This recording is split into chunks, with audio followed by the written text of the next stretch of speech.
Hello, good afternoon. We are going to introduce the project proposal for the project-based learning course. The working group is formed by Carlos Portela, Mónica Paola Díaz, and me, Alexandra Montaña. Before we start properly, I would like to mention some words, define some words that are so important to our project. For example, art. Art is a diverse range of human activities in creating visual, auditory, or performing artifacts, expressing the author's imaginative and conceptual ideas. On the other hand, we have critical thinking. Critical thinking is the analysis of facts to form a judgment. I would like to say that art is an interesting subject for the students. For that reason, we propose that theme. Moreover, art is the students' ability to perform high in these subjects as they challenge a student's brain. At the beginning, the proposal was very different, but because of the present situation, people have to stay in their homes. For that reason, we have to reformulate the proposal. Now the project will be, is being developed virtually.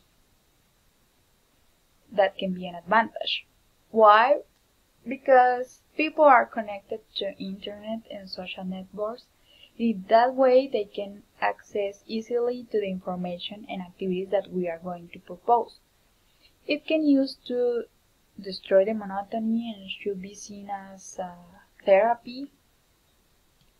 Learning a foreign language can provide many advantages. For example, people who can speak English fluently are highly sought after by companies of many types, including international companies. Besides, it is one of the best languages to travel. It can help you get into great schools, among other advantages. We know that learning a language could be a challenge and sometimes we lose motivation. For that reason, we want to encourage the foreign language students to develop their critical thinking through the painting analysis. So, the big question is, why are we going to develop this project? So, in this space, they can practice the language, have a direct contact with the Anglophone culture, and learn to be autonomous. On the other hand, we think that there is a lack of resources to develop this ability, the critical thinking. And because of that, we want to provide this safe space for these participants. Because in this way, they can express their ideas in written productions. A space where the exams and judgments don't exist. Moreover, they can enjoy their free time doing something good for their levels or for their careers. I think that this is a useful way to develop and enhance the socio-cultural ability. About the objectives of this project, we have one general objective, which is to encourage artistic and linguistic production through the painting analysis. We also have three specific objectives. The first one, to learn how to analyze artworks. The second one, to practice English by reflecting about social issues. And the third one, to improve the students' written production skills. Talking about the institution center, at first, this project was going to be developed at a public university in Colombia, specifically at the University of Pamplona in the Foreign Languages program.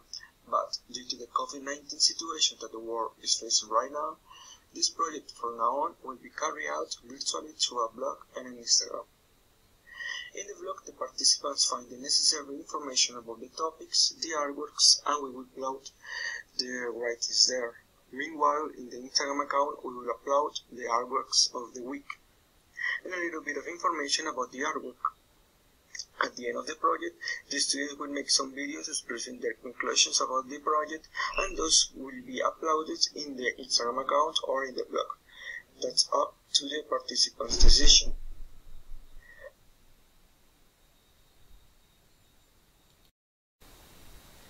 The participants of this project will be students of the foreign languages degree at the University of Pamplona, which have an A2 level. Why? Why an A2 level? Because at this level they can already understand basic text and write simple paragraphs expressing some ideas or a complete idea. Also, thanks to the virtual nature of the project, English students from other universities in Colombia can be part of the project, but not only in Colombia. If any other English students around the world sees our project and wants to take part in it, it will be accepted. As an example, we have one participant that is from the University of Magdalena in Santa Marta. She's been part of this project and has already submitted her first task. In order to develop this project, some limitations must be taken into account.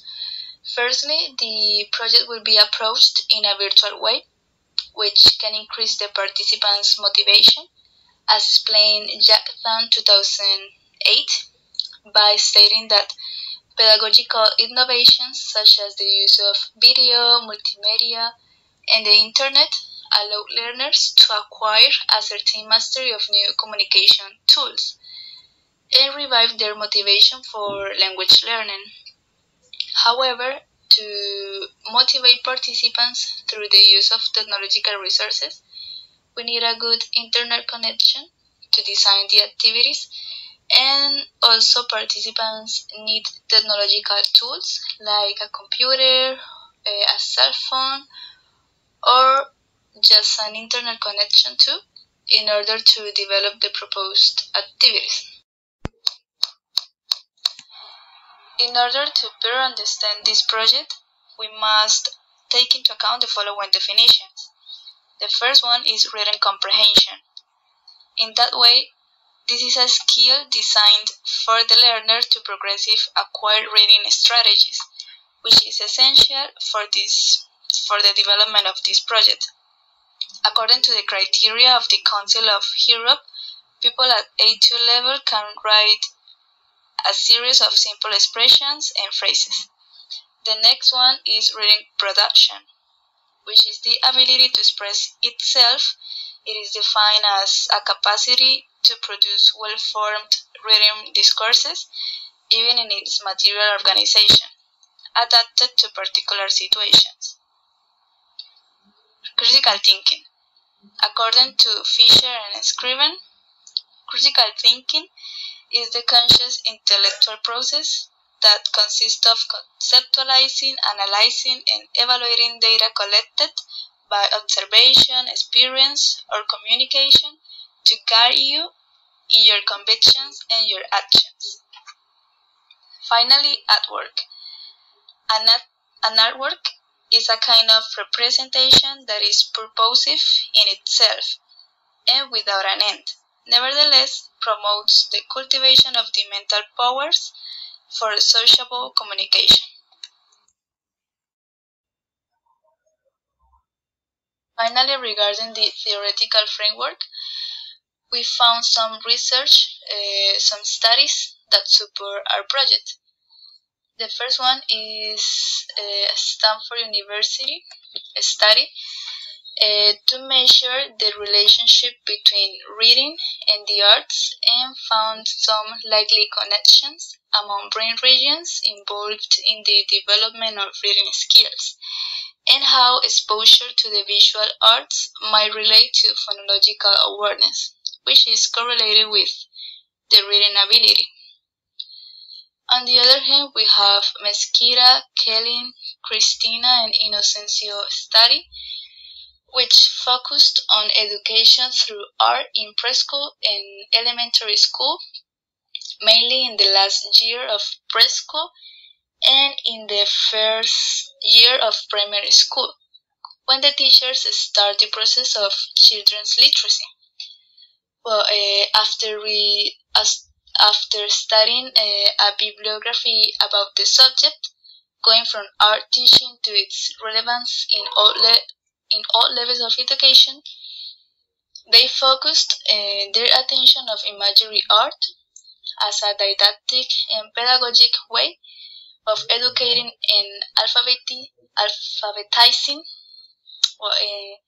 In order to reach this result, researchers focus on the interpretative analysis of works about art, education, mainly based on grit, and then explore the theoretical and practical through thought of Freire, which indicated the relevance of the imagery art used as a didactic and pedagogical way to the education and alphabetization of children.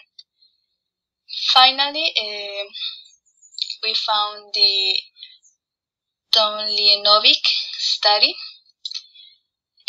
which is an interactive approach to learning and teaching in visual arts education. But this research focuses on modernizing the approach to learning and teaching the visual arts in teaching practice,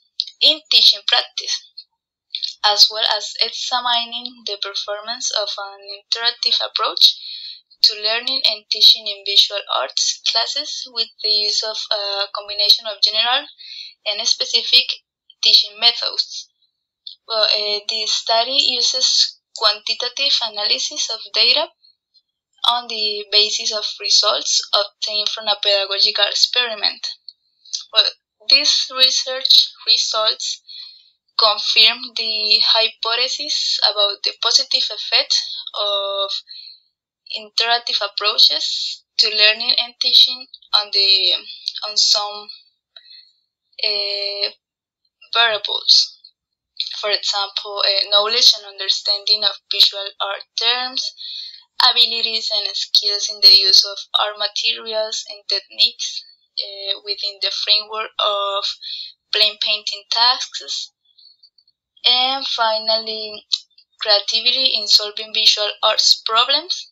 So, the research results can help shape an optimized model for the planning and performance of visual art education, and provide guidelines for planning professional development and the further professional education of teachers, with the aim of establishing more efficient learning and teaching of the visual arts in primary schools.